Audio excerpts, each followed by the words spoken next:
So let's go ahead and jump into Week 16, Conference Championships. I know there's other things besides Conference Championships. There's some makeup games. Some bowl games. Bowl game. Tropical Smoothie Bowl is going to be being played. I know. Bowl games are already starting, and we're not even finished with the season yet. No. So, so we're going to run real quick through the Conference Championships. Yeah. The first one, American,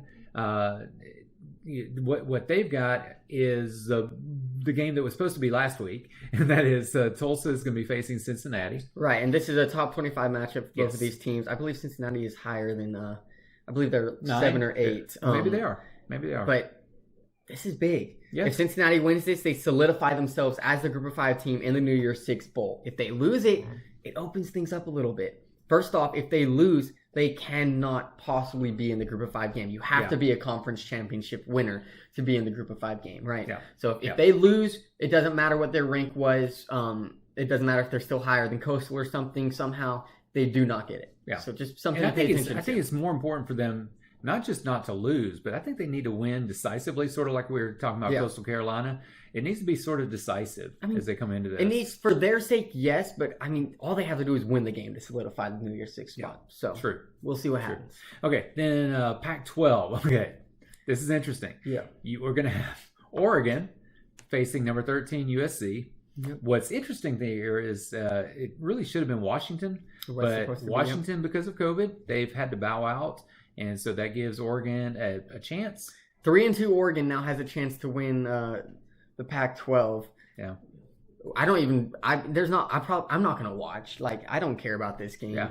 I keep bashing on the Pac-12, but they made some poor decisions starting so late. They did.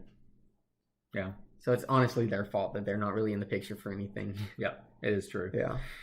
Then Conference USA, UAB, congratulations. You made it to the conference championship, but you're facing the Thundering Herd of Marshall. One loss Marshall. I have a hard time seeing Marshall not winning this game. Yeah. That would be a tough one for UAB to overcome that. We'll see. We'll see what they'll do, though. Mm-hmm. And then we have the MAC. Ball State's going to face Buffalo. They still have Patterson. Is Buffalo undefeated? They are undefeated. Yeah, I thought they were. I noticed, so I've been paying attention to Buffalo stats ever since that one game where the running back got 400 plus yards. Last game, I think he only had 150 something, and then they had another running back who had like 200 and something. I don't know what this team is doing, but man, they can run like nothing else. Yes, it is against the MAC, but like I'm excited for whoever Buffalo plays in a bowl game to kind of see like a different matchup. Yeah, that's a good point. So we'll see what happens. Yeah. Then as far as the SEC is concerned, this was going to be an interesting matchup until last week when Florida lost to LSU. So now you have number 1 Alabama is going to face, and I don't know how Florida's still number 7. I need to say this. The college football committee is a joke. They must be a bunch of just money-hungry slobs with no football knowledge with the rankings that they consistently put out. It's honestly so embarrassing. I cannot think that they're actually choosing coaches and stuff. Because this is just mind-boggling. You lose to a garbage LSU team. Garbage. Yeah. And you're going to move back 1 or 2 rankings? Yeah. That is... They literally just want the SEC championship game to be high-ranked. It is embarrassing to the NCAA as a whole. Florida definitely doesn't deserve to be number 7. For embarrassing. Sure. Yeah. Okay, then let's talk about something a little more interesting than that. I would hope so, yeah. Mountain West. So you got Boise State is going to face San Jose State. Undefeated San Jose State. In Nevada. Now, right? So San Jose State ranked 24 in the college football playoff polls. Boise unranked. Yeah. Obviously, San Jose State hasn't lost yet. I'm going to say this. I'm nervous that Boise is probably going to lose this game. It seems that San Jose State, this is their year. Quarterback's doing great. So just whatever happens, it's unfortunate there's not going to be any fans, but at least the weather is going to be good in Las Vegas. That's no kidding. You got that going for snow-covered field. Yeah. That's the truth.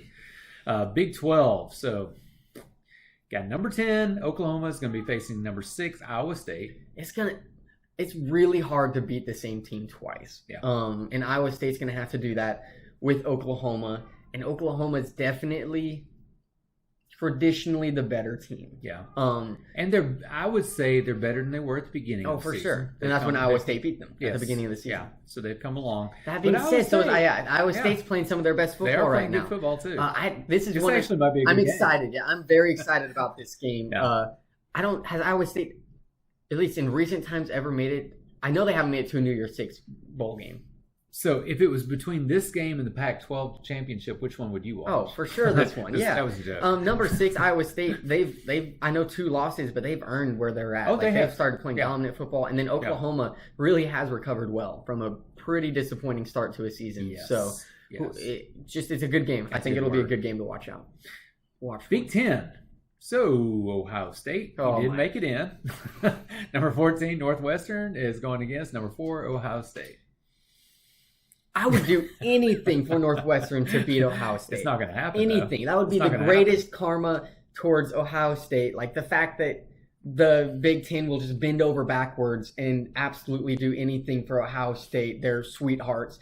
It's embarrassing. Yet another just embarrassment of what college football has been this season in my mind. Put Indiana in. Yeah. They played more than 4 games. Like, come on. Yeah. You literally change your rules halfway. No, not halfway. At the end of the season. Just to let Ohio State in. Just to accommodate the Buckeyes. Embarrassing. Yeah. Embarrassing. Shame on you. Whatever. Go Northwestern. That being said, Ohio State by 40. Okay. Sun Belt. Again, you have a repeat game this time. Mm-hmm. Yeah, number 19, Louisiana. Lafayette. They're going to face number 12, Coastal Carolina. Huge. Great game last time. So this is it. If Coastal Carolina wins and Cincinnati loses, Coastal Carolina gets the New Year's Six spot. Guaranteed. Okay. Like, there's no, well, I say guaranteed, but this New Year's Six bowl will probably rank like Buffalo all of a sudden in the top 10 or something. I don't know. They could screw it up, but it should be a guarantee for Coastal Carolina. Yeah. So this is huge for them, especially if they win handily. Like, they got to win this game. They do need to win this game. That being said, last time they played Louisiana, they only won by 3. It's close. Louisiana's only defeat, but they only won by 3. Yeah. And as far as the last 2 games go, I know BYU was a bigger one. Winning 2 straight is tough. Coastal Carolina barely beat especially when you didn't blow them out the first time. Yeah, I agree. It'll be again another great game to watch. Yes. A good one to watch. Okay. Yeah. This is a very interesting one. I would say the most interesting game. Yes. ACC, again, another repeat game, but a very different game from the last one that was played. Number 3, Clemson is going to face number 2, Notre Dame. This time, Trevor Lawrence is going to be back. And, wow, that should make a difference.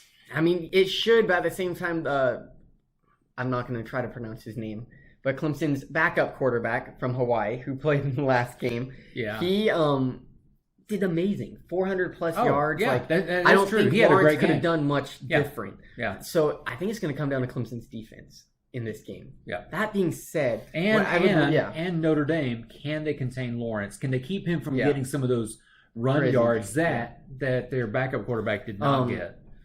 I would love to see Clemson barely beat Notre Dame in this game, just to see what the playoff committee has to do. Because, I mean, I have a hard time seeing you not put a 1-loss Clemson and a 1-loss Notre Dame who lost to each other. Yes. Barely. Yeah. Over Ohio State. Yeah. Over Texas A&M. Over all these other teams. Like, I just think it would be such a fun scenario. Yeah. And, I mean, another little just fun nitbit, if Alabama were to lose to Florida, and it was close, there's no way they don't put Alabama in. Like, no way. Alabama could probably lose by a lot and still make it inside this game just because of strength of schedule and stuff. Yeah. Well, I mean, just whatever happens this week, it could be a pickle for the playoffs and everything. And you know there's going to be teams that are just furious no matter what the outcome is. So there will be. There's some good college ball this week. So stick around. We'll talk about the results of the championships. Go Broncos.